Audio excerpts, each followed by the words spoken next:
Welcome back. You're listening to Get Real with Bob and Stacy. You're joining us for our Leaders and Legends segment. And our guest is Bob Adams, founder of BusinessTown.com. Welcome to the show, Bob. It's a pleasure to be here. So I want to give everyone some background on Bob.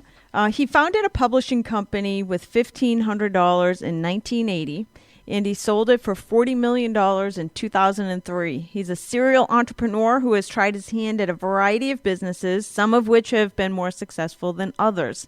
With his latest venture, BusinessTown.com, he hopes to put other entrepreneurs on the road to this kind of success that he has experienced. Bob calls the site the Netflix of small business. It has hundreds of free videos from subject matter experts and influencers, as well as from Bob himself on just about every conceivable aspect of running a business. We're going to talk with Bob today about Business Town, what it does, and a little bit about building empires and entrepreneurship. So first off, tell us a little more about Business Town, what it's all about. Sure. So Business Town, as I said, I think it was a Netflix for entrepreneurs, but it is free. There are about 700 short videos, typically 3 to 7 minutes, on every aspect of running a business. And while it covers all levels of business endeavors, it's really primarily aimed at somebody that's just thinking about starting a business or somebody in the first steps. Because I remember myself when I started my first business, and when I started every business thereafter, those first steps can seem overwhelming. Yes. So first of all, I know you've started a bunch of businesses, the big one being your publishing platform, and then you've had some others that may not have worked out. Any advice for entrepreneurs starting a business or getting into a new line of work? At what point do you decide it's time to give up? That's a great question. I prefer to look at it, the first question being related to that very much, is how do you start, or what scale do you start? Mm-hmm. And I think most people should generally hold on to their full-time salary job as long as they can while they're starting a business. There are many businesses you can start part-time, and at BusinessTown.com, we list many, many business ideas that you can start in your part-time and then go on with from there. For example, when I was in college, I started many businesses on my summer vacations. These are just 10-week summer vacations in college. Sometimes I started 3 and 4 businesses. Sometimes during winter vacations. We're talking about businesses like a bicycle rental business, a house painting business, a lawn care business, a boat rental business, a boat brokerage business, or a map business. There are all kinds of little businesses you can start. And sometimes if you're thinking about starting a big business at some point, you might just want to start a little tiny business to get your feet wet. So I think one of the ways you avoid failure and disappointment is you start slowly. You do planning. I'm a big believer in planning, and ideally you start that business part-time. But even as you're into the business for a while, I read a book a long time ago, 3 Feet from Gold, and it's all basically about the fact that sometimes in business you have failure after failure after failure in the business, but it doesn't mean that the business is going to end up as a failure. It's hard sometimes as a business owner to say, all right, am I 3 feet from gold, meaning in 6 months, am I going to wish that I had pushed forward a little further, or is it time to give up? That's, I think, one of the big challenges. Question. And the simple answer, people like to say, well, you make money or not, but that's really not the simple, and that's not really the correct answer. The correct answer is whether or not you're building something of value that will have a long-term utility. So, for example, in the 90s, I had this newspaper business that was on job listings. So companies would, when they're advertising for jobs and they couldn't fill them through the traditional big newspapers, they would advertise in our outlet. Well, the market went south. All of a sudden, the market dried up. We're losing money, and I decided this was the kind of business that would not have an enduring model. On the other hand, if it had been a website, if I had regular paying customers, and sales were going south, and I was even running a loss, it might have been worthwhile to continue it. So that's one of the questions I think you asked when you're testing the viability of a business, whether or not you stay with it. I think the other thing you test, though, is if your current strategy is not working, is there another strategy you can use? And this is one thing I'm a real big believer in. Throughout the Business Town website, we talk about thinking about your strategy, rethinking your strategy. And I believe that even somebody literally running a part-time lemonade stand should have a well-thought-out strategy. It could just be a one-page plan. It could be a couple sentences, but you need to be different in a way that matters. Like one of my first businesses I could have given up on. This is a bicycle rental business on Cape Cod. I was doing exactly what the big guys were doing. I was renting bicycles. I was commissioning gas stations and sport shops to rent them, but I just wasn't getting anywhere. The problem was the competitors were entrenched. They could afford new bicycles. I had beat up used bicycles. They had the best locations. I had the worst locations, and I wasn't getting anywhere. So I finally lucked across and got aggressive. I went out to campsites, put up posters there, and I tried a different twist on the business. I tried delivering bicycles to people's campsites, and it was that differentiation and change in strategy that took a failing business that was following everybody else's strategy into a highly successful summer business. I was 19 did that on a summer vacation, but it shows how important that thinking through a business is, getting the strategy right is, and yes, sometimes you need to change it. In fact, often you need to change it with your strategy with businesses, Dave. It's a competitive world. Right. Keep pivoting. So with Business Town, what made you come up with the concept? Well, I started this business actually as a fourth business in the 1990s and a whole bunch of other businesses. But as I went back and refreshed it over the last couple of years and added video to it, I particularly wanted to take people through the basics of starting a business and focus on the core issues, but also inspire people and make videos that were fun to watch. I mean, typically people are thinking about starting a business. They're working one long job, and they're doing some overtime, they're working a second job, maybe they're real busy, and it's real hard to sit down and say, well, I'm gonna read a book for 50 hours. Instead, it's a lot easier to go to Business Town and watch a 4-minute video. And videos tend to be more impactful. We have text that accompanies the videos, but if you watch a video, you're more likely to go out and take action on it and be impacted on it and change your way of doing things. And that's one of the things I try to get people to do in Business Town is to change their way of thinking. Because often thinking in a common sense kind of way doesn't work in starting a business. Like if you copy what the leaders are doing, if you just hire great people, if you just spend a lot of money and buy the best of everything, you're probably going to fail. You need to do things differently. You need to hold every penny. You need to be cheap, and you need to have a plan. You need to be able to pivot in your plan too.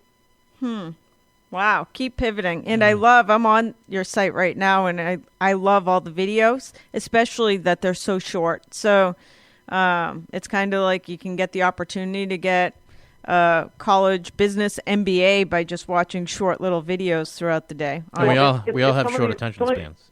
Sure. Some of these short ones are very important. Like you can have a 50-page business plan. We show you how to create that. In fact, I have a sample plan of Business Town for my Bob's Rent-A-Bike business. It goes on for 20 pages. But what really matters is that differentiation of a strategy that's different than other businesses that we talk about a lot, but also having a unique selling proposition that allows you to promote that difference. So, for example, when I had the bicycle rental business, we're different than other established companies. That we had cheap beat-up bicycles, and I delivered them with the old family station wagon. But that's not something I can advertise. So instead, what we would advertise is free bicycle rentals delivered to your house with just a 2-day minimum. So there were these little things in business, these little snippets that can make all the difference in the world, and that's one of the reasons that often a short video can deliver the very powerful message. So in building your businesses, because I'm looking at all the different businesses you've built, employment agency, classified advertising, newspaper, phone directory, street map business, tourist map business, a used boat brokerage, boat building business, house painting business, bicycle rental service. My question for you is, as an entrepreneur, how do you stay motivated on the really difficult days, on the days that you want to give up? It's a great question. And one of the ways you do that is you go back to your plan and you go back to the basics of the plan. And if you feel committed about the plan, if you still feel you're aligned, great. If you're not, you change it. And sometimes you have to make changes. Maybe it looks like you're running out of money, and hence you need to change your cash flow. We show you do cash flow projections so you feel comfortable with it. Sometimes you have a bad day. You know you don't want to change a strategy. You know you don't want to redo your cash flow, and you weather through it. How do you weather through a bad day like that? You change the kind of tasks you're going to do. On a really bad day, you might decide to do some more mundane routine tasks, and you try to put off your strategic thinking for the days when you're better moods. I'm a big proponent of of being responsive to what kind of mood you're in and also the time of day. Right. Most people around 10 o'clock in the morning, they have a pretty good energy level. It's a good time to get their best work done. But at 3 o'clock in the afternoon, people across the board just tend to hit the doldrums and they're kind of just plodding through. So I believe in trying to get out of the way. Your first hard task in the morning, focus on one task as much as you can throughout the day, even if you have to do some more pressing things and get back to it. Have a plan, but you need to go with the flows. We're all only human. And I have a lot about this on the site, and it's one of the things I very much feel a mission to convey to people that, while starting a business can be great, it can be super satisfying, there are going to be days when it feels rough, when it feels like the world's caving in. And that's one of the things I've talked about in Business Town. You let people know that I've had those days too, and even with all my business experience, I continue to have days like that. Yep. But that's part of the nature of building a business. That's part of why you need to be a tough cookie to do it. You need to have some drive, and you need to have some direction. And it's those tough days, too, that having that plan made up, having that direction made up, and having a vision, we talk about how to make a vision statement made up, helps keep you going. Right. And I also think it's important to have a big network, and I can see that you're involved in a number of business organizations, the Young Presidents Organization, World's Presidents Organization, Harvard Business School Association of Boston. How important is a network for an entrepreneur, and do you have any advice for somebody who maybe is not a great networker or is shy, how they can go out and start building a network? It's okay to be shy in business. One of the things I had to do in my first newspaper business, I started a newspaper in college, I had to go and sell ads. I was scared to death of it. I developed a sudden stammer and stutter. But I could do it because being the entrepreneur, you believe in your business and you keep going. You don't have to be a great networker, but it does help to get out there. And yes, I belong to a lot of prestigious business organizations, but that's not what really matters as much. What matters more is being able to have those in-depth, tough conversations, like when you're having a problem with a client, with cash flow, having somebody you can talk to about it. It might be one or two friends who are in business. It might be a little forum group you get together with once a month to discuss intimate business issues. That's what's more important than going to big, glamorous meetings where there are hundreds of other people there. That's great. And what's cool for you is when you get stuck in business, you can just go to your own website and find find the video that you need to help remotivate you. Well, you make a joke of that, but I have actually literally gone back to listen to my own advice and watch my own videos. Yes. But another thing it does, a lot of people today, they're doing a business out of their home, and they might have employees, but they're hourly employees, and they can't go out and discuss with them, hey, cash flow is tight, it might be laying people off. So one of the things I've tried to do in Business Town with that feel of video is make it feel there's somebody there, there's somebody in your court, there's somebody who's been through all these difficulties before in many kinds of different situations, who knows what you're feeling. Well, we all go through these ups and downs. We all have these trials and tribulations. Yeah, that's awesome. And so, first of all, when did you start the website? On the website, I started, it was a fourth business. I was running my book publishing company at the time.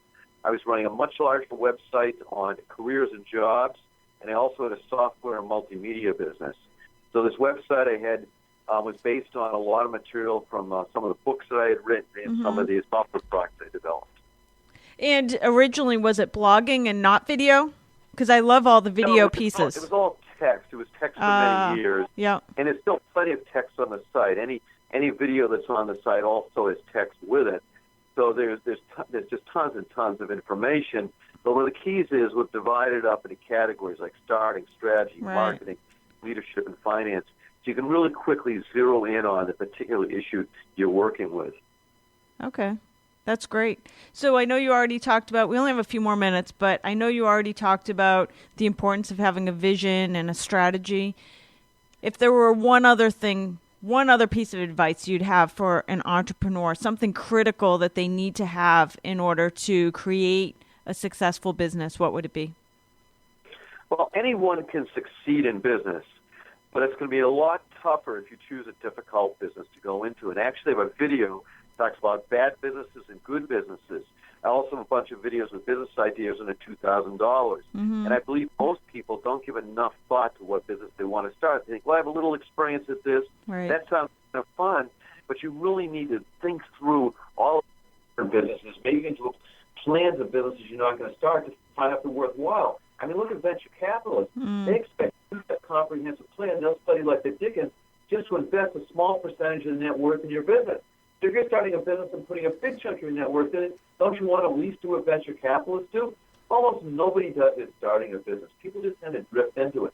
So I suggest you really go out there and think through a lot of these business ideas. We have a lot of takes on that on the show on business ideas, what makes them work, but there's some businesses that are just inherently difficult to succeed in. So we have with us Bob Adams. His site is businesstown.com. Everything you need to know about building, creating, strategizing for business. Bob, the number one video on businesstown.com. If somebody has only 5 minutes to spare today, what do they need to see on your website? It's businesses you can start for under $2,000. It's a great 17-minute video about 30 businesses. Huh. They're not, necessarily super glamorous, but they're practical businesses. Most people can start them part-time, get up and going quickly, and they're a lot of fun. Awesome stuff. Again, it's Bob Adams, and his site is businesstown.com. Thank you for joining us today, Bob. Thanks, Bob. Thanks. Have a great business. That's going to do it for this edition of Get Real. Join us again next weekend for more.